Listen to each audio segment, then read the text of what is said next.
guy from America had no idea that this guy from the Ivory Coast cloned her line, and he was receiving the messages that she was receiving from the guy from America.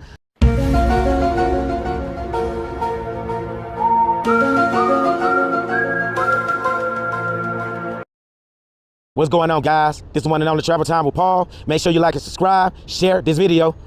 The topic of this video is guys don't break your hearts, Pattaya part 10. Right now, we gonna lay off. The last video I done is doing okay. The last video I done was against one of my adversaries. I'm gonna lay off doing those videos for a while because like I told you guys before, I didn't want this to be another beef channel. We don't want this to be another gay soul man channel or whatnot. That's not what this is about. This is to educate you guys who's just getting your passport and who's brand new to going to these channels, what to look out for and what to watch out for, and the scheming ways of foreign women, let you know that they can be just as treacherous as an American woman, but they like to play the long game. They hide their intentions when you first get with them. They like to cook, clean, do everything you want to allow you to let your guards down, and then they pounce on you like a South American jaguar or whatever. But I want to give a mini monologue. Now, we just had another YouTuber who just threw some shots at me by the name of Bacon, Mayonnaise, and Tomatoes, AKA Black Man Tricky. It's something he said in the video. He said the women that I use in my thumbnails I never met, and they wouldn't even give me the time of the day. Now, anybody who's ever been to Thailand, Thailand or whatever knows, you could be looking like Whoopi Goldberg and built up like Nutty Professor. As long as you got a little money in your pocket, the women do not discriminate. Now, they probably, if they had a career going on and they had something going on, they wouldn't talk to you any other time. But anybody know, I've seen the most busted up, hunchback, well-looking guys walking around with beautiful Thai women, but they was freelancers. Now, this guy said they wouldn't give me the time of the day. Now, he's so dumb, him not knowing the last time that I seen him in person, which was the night we fell out at 808, I was actually with one of the women in the thumbnails or whatever, the one Tricky May claims he knows. I was with her at 808, and then he also seen us together at Flex. Now, I'm gonna tell you guys why we fell out behind the scenes. Now, he's been throwing shots, talking behind my back to other guys behind the scenes outside of YouTube or whatever. Because when we was at 808, I went over there and I shook his hand and we kicked it for a few minutes until he asked me to buy him and all the women he was with drinks, like I was supposed to be some sucker or a buster. And I straight up told him like a man, I looked him in his eyes, nah, I won't be doing, I would not do it. Because first of all, you supposed to be the big YouTuber and you supposed to have all this money that you don't scam these guys out of an app that haven't came out yet that you've been working on for 19 years, but you still collect the money for it. Why the hell would me being a nobody buy you and your women a drink? Doesn't that sound kind of weird, y'all? What you think, I'm a groupie? First of all, I didn't even know who you were in person. The first time I ever met you, I seen you on YouTube on other guys' channel, but you looked like a different person when I met you in person. I remember when I was on Walker Street and the first time I ever met this guy in person, the guy that I was walking with was like, BMT. And I looked at him, I'm like, damn, he looked like a totally different person. And he don't look the same as he does on YouTube. This man look like somebody grandma who can make the best chest pies on Christmas Eve or some damn body. Built up like Frosty the Snowman with no legs. Man, this man around here looking like a 1987 lunchbox on the construction site. But I digress. So he seemed kind of cool until that night at 808, he asked me the dumbest question a man can ask another man. Buy him and all the women he was with drinks that night, which was freelance. And I straight up just told him no. So that was the beginning of the end of our so-called friendship. But we won't talk about that in this video. The topic of this video is guys don't break your hearts, but tell you part 10. Now, we gonna get into the first story. And I'm here to let you guys know, none of these stories are made up. When I first started making the series, part 1 and 2, a lot of guys was liking them so much, they started emailing me their stories, or I was talking on them via WhatsApp about their horror stories of the bad relationships they had with the top women that they met at Pattaya. That's how I'm coming up with these stories or whatever. I just add my little spin to it and make it a little bit more interesting. Because if I told it how the stories was told to me, y'all probably wouldn't even watch the videos. So, but I digress. So we gonna get into the topic of the video. Now, I talked to a guy not too long ago, like a week ago. Me and him talked online or whatever, and he was telling me one of his crazy stories with a Thai woman. Now, this first story, we had a guy that's been living in Pattaya, Thailand since, I want to say 2009 or 2010 or whatever. He moved there to learn the language or whatever. He got a visa to learn the language and to do more Thai. One day, this an African-American gentleman from the West Coast or whatever. I want to say from Portland, Oregon. One day, he went up to he liked to buy these pills that they sell at the Big C or whatnot. He went up to the Big C in Central Pattaya and he bought these pills. As he went to go check out or whatever, the cashier asked him, did he have a Big C membership? He said, no, but I could take your membership, meaning he wanted her number or her WhatsApp or her line ID or whatever. Now, she spoke she spoke English well enough to catch on to what he was insinuating. And this wasn't her first rodeo with an African-American man.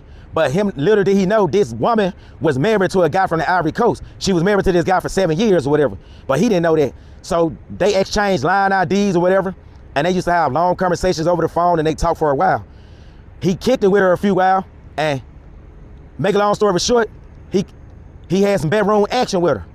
Now, one day, she was kind of talking a little crazy, and she didn't seem like herself. Him not knowing her husband had cloned her line ID and her WhatsApp. But the whole time, he thought he was talking to her, but he was talking to the husband. So 7 p.m. or 8 p.m. come around, she said she was feeling a little horny. She wanted to come over. He think like, oh, hell yeah.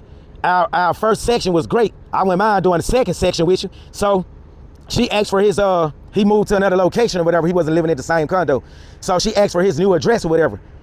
He gave her the address, but he was kind of skeptical because he was like, wait a minute, she's not acting like herself. So he didn't give her the room number. He just told her he'll meet her in the lobby or whatever because he had to page her up anyway. But instead of meeting her in the lobby, he went downstairs. So they had to exchange pictures and everything. So he get downstairs. Some dark-skinned 5'11" guy approach him with a thick African accent. Hey my friend, hey, how you doing? So he like, oh, hell nah. He knowing it's the husband at this point. He's never seen the husband, but he know it's the husband because of how the guy confronted him.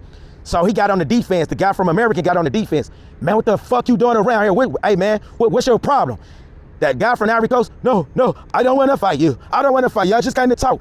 He grabbed the guy from the Ivory Coast by his shirt. What the fuck you doing around here? Because he assumed the guy from the Ivory Coast came to confront him and wanted trouble and wanted to fight him. So the guy from the Ivory Coast instantly submitted. No, man, I just came to talk to you. I don't want to fight you. I don't want to fight. He was like, man, what the fuck you doing? We don't do this where I'm from, boy. What the fuck you doing coming over to my place? So the guy from the Ivory Coast told him, let's just sit down and let's talk. They sat down on the curb and they talked about the situation. And the guy from America kept saying, don't check me, check your bitch. Check your bitch. So as they talking, the guy from the Ivory Coast said, this is not the first time I've confronted a guy from America. This is like the 10th or 11th guy. Then the guy from America told her, well, maybe you need to divorce her or leave her or whatever. So they talked for a good 10 minutes. So they departed. The guy from the Ivory Coast went back to his condo to be with his Thai woman. Now, as they talking in this conversation, the guy from America had no idea that this guy from the Ivory Coast cloned her line and he was receiving the messages that she was receiving from the guy from America. So he drove 300 to 400 miles from another part of Thailand where he was getting training done just to confront the American guy because he was so in love with this Thai woman. So make a long story short, he gets back to his condo. They end up separating. They get a divorce. The Thai woman messaged the guy from America, told him, I don't have any money. My husband left me because I was seeing you or whatever. The guy from America was like, what does that have to do with me? That's when she hit him with, I need money bad. I want to go visit my mother in Esau. Can you at least send me 3,000 baht? I'm hurting. I'm struggling since I divorced my husband. It's all your fault. She put it on him because of what a lot of people don't know. Thai culture, they like to save face. Anytime you in a situation where you ask somebody, where would you like to go out tonight? They would say it's up to you. Now, if it doesn't go right and the plan goes south because it was your decision to do whatever you chose to do in the situation, they can just put the blame on you. That's called saving face. That's why they like to say it's up to you. Because if anything happened, you're the liability. You're the scapegoat in the situation. That's why they say that. So she kept trying to beg this guy for money because her husband was no longer seeing him. She kept trying to give him a trip. I did this all because I was feeling you, and now you won't even send me any bots or whatever. That's when he blocked her. So that's the end of the first story. Now we're gonna get into the second story. The second story, this second story we're gonna hit close to home. You guys probably be more familiar with the situation. Guys run their mouth. That's why I say a lot of the guys in Pattaya, you gotta watch out. Don't tell them all your business, cause they like to signify. Now, they act like it's a brotherhood in Pattaya, but I'm here to tell you these guys talk about each other like a dog behind one another back. And that's what this next story is about. Now, you used to have this owner. I want to say the bar name bad, but I won't say it because they cowards. They like to sue for defamation of character and all that. But we just gonna say the Large U bar. Now, there used to be this guy who so-called owned the Large U bar. All the black YouTubers in Thailand, they promoted it on their channel. And for the people that never been to Thailand, they were sitting back thinking like some idiots.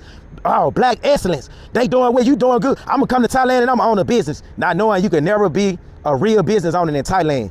The most you can get out of being a business owner, you're only gonna own 49% of it, and you gotta go in partnership with one of the owners, or you gotta be married to one of the Thai women. Well, that's what this situation was about. So we got this bar called the Large U bar. The bar was bought by another African American that's from New Orleans and his partner who's from, I want to say, Pennsylvania. They both from America. They was with the lady who was one of the guys, I want to say the guy from New Orleans, He went in partnership with the lady or whatever. Everybody should know her. She owned the lingerie bar also. He was dating her at the time. He used she basically manipulated him into using his money to buy this bar. He funded it and everything. Y'all want to know what make it so bad? He was still paying to keep the lights on and everything up until, I want to say, January or February, until he flew all the way from the Matrix and confronted the so-called current owner of the lingerie bar. But we'll get into that in a minute. So him and her, I guess they was married or they was in a relationship together. That's why I say a lot of these women in Thailand, especially the Pattaya, can be shady as hell. And that's what this story is about. So they bought the bar, but then the pandemic hit. So after a while, back in 2020, him and his partner, they went back to the Matrix or whatever. Now they had no idea that the bar had became success. It became successful after everything opened back up in Thailand. They didn't know until they got to looking on YouTube and they saw a lot of these passport bros that was in Thailand promoting bar, and people's in these Facebook groups promoting bar. So one of the guys was like, wait a minute, that's my shit. This guy is not even the owner. His name is not even on the damn books. He's making money out t-shirts, merchandise, and every damn thing, while I'm really the damn owner, and I'm over here in America, and I'm not knowing the bar was a damn success. So him and the original owner, they flew back to Thailand and they confronted the so-called current owner. They tried to get behind the bar and look at the books. They like, we want to see the books. We want to see how much money the bars generate. But the current owner had a standoff with the two guys, was like, I'm not letting you behind the bar. Step the fuck back, step back. And they had a standoff. And you had guys that was at the bar was about to, they came to the other guy who was the current owner, defense or whatever, because they thought it was just two Poogas and Ray Rays coming to confront this guy and wanted to start trouble. But then once the guy that from New Orleans explained the situation, a lot of guys, they sat back and they heard him out. And then he basically said, this woman ain't to be trusted. She a snake. She gonna double cross you like she did me. With her Thai accent, she was yelling in the background, shut the fuck up, shut the fuck up. Cause she knew he was telling the truth. He was telling too much information. He was spilling the beans, and she didn't like that. So they tried to come to an agreement about the lingerie bar or whatever, but I guess they never came to one. So that's why this guy ended up getting another bar. I won't say the name of the current bar that he owned, but we just gonna say the Lion Bar or whatever. He ended up becoming the owner of that or whatnot. And the original owner was like, this woman ain't to be trusted. She gonna do you exactly like she did me. She's a black widow. She like to get it with American black guys, manipulate them into getting different businesses. And then after a while, when she doesn't have any use for him anymore, she'll double cross him and leave him for the next guy. Well, that's what happened in this situation. That guy was never the owner of the bar. It all was smoke and mirrors. And you had these phony YouTubers going around promoting this shit like he was the original owner when they already knew he wasn't. So that's why he no longer has the other building or whatever. They didn't lose the building because of finance situation. They couldn't come to an agreement with the guy from New Orleans in Pennsylvania, so they was forced to go get another location or whatever. And I'm here to tell y'all, and I'm not being negative, I'm being honest, because I live in Thailand and I know how the game is there. That guy days his number with this woman because I've been around them. Everything ain't what it seemed. I've met all these YouTubers in person. Women steps out on them. They go behind their back and they sleep with other YouTubers. You got one guy, we just gonna go ahead on and say it, allegedly, when Tricky Mac was in the Matrix, his woman stepped, about a month ago, his woman stepped out on him with a younger YouTuber. But I won't say the YouTuber name, but the YouTuber still hangs out with him to this day. They was even seen at different venues together, going out on dates or whatever. They so dumb, not knowing black men in Pattaya, they hang out within the 2-mile radius. They don't never go to other locations or whatever. This guy so dumb, he not knowing that this man girl is so popular on YouTube, they weren't gonna get caught lacking at another restaurant together. But that's allegedly. But you can ask anybody when y'all go to Pattaya, this did happen. But he was too busy worrying about the elephant in the room when he should have been worrying about he should have been worried about his woman. That's why I keep making these series. Guys, don't bring your heart to Pattaya. Cause guess what? I'm gonna be making spin-off and series a few months from now and a year from now about these guys in particular. I won't say their name, but y'all know who I'm talking about. Oh, it's coming. And I'm being honest with you guys.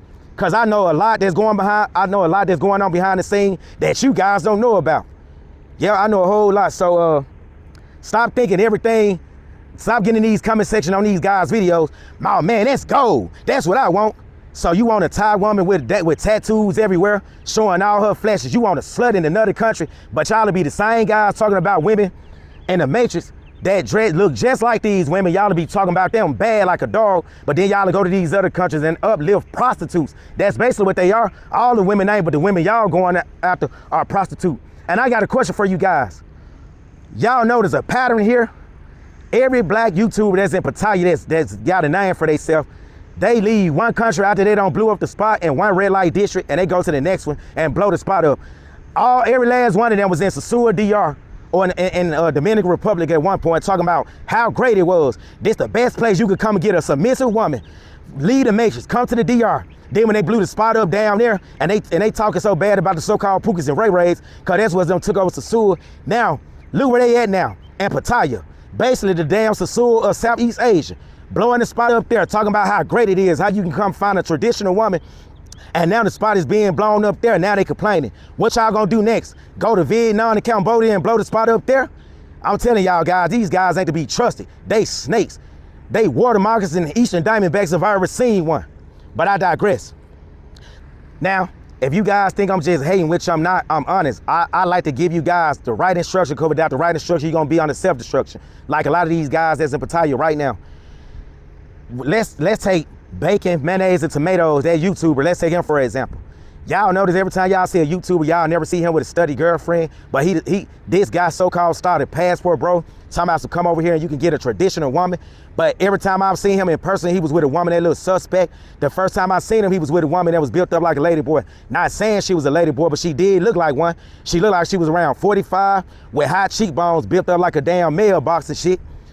But he around here talking about a woman won't give nobody the time of the day. Tell them like how every time somebody see you, you with these Michelin man looking women that I ain't even know they had Thai women that damn big and obese in Thailand. But that's what you be running around with. But like I said, this ain't another beat video. Make sure y'all like and subscribe. That's the end of that story. And if y'all think I'm lying about the large bar situation, if it's y'all first time coming to Pattaya, go to the Lion Bar, the new bar that they got, and study that woman he with, study her whole demeanor. That woman look like a shady motherfucker if I ever seen one. She ain't none of them. If you gonna go to Thailand and you just going over there for a couple of weeks or a weekend, have your fun. Don't fall in love with these women. Stick and move like Muhammad Ali. Move around. Don't just stay with one woman. Have your fun. But then if you going over there as a nomad and you going to live for a long period of time, why the hell you want to go to Pattaya? Go anywhere else. Don't go to Pattaya. It's like the sewer system of Thailand. A lot of people in Thailand look down on the city. If you tell any woman with common sense and with moral and values about herself that you're in Pattaya, she wouldn't even want to talk to you no more. She'll get turned off. She ain't gonna even want to deal with you no more. That should show you these YouTubers that's living there right now, they full of shit.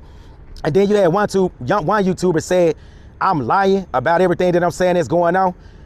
Well, I wonder is you gonna tell the other YouTubers that got the same stories that I got, but even worse, that they lying. Everybody can't be lying. Somebody got to be telling the truth. How come I got a lot of people hitting me up now saying, man, you was right. I just came from over there. Everything you said is really like that, but it's worse than what you saying.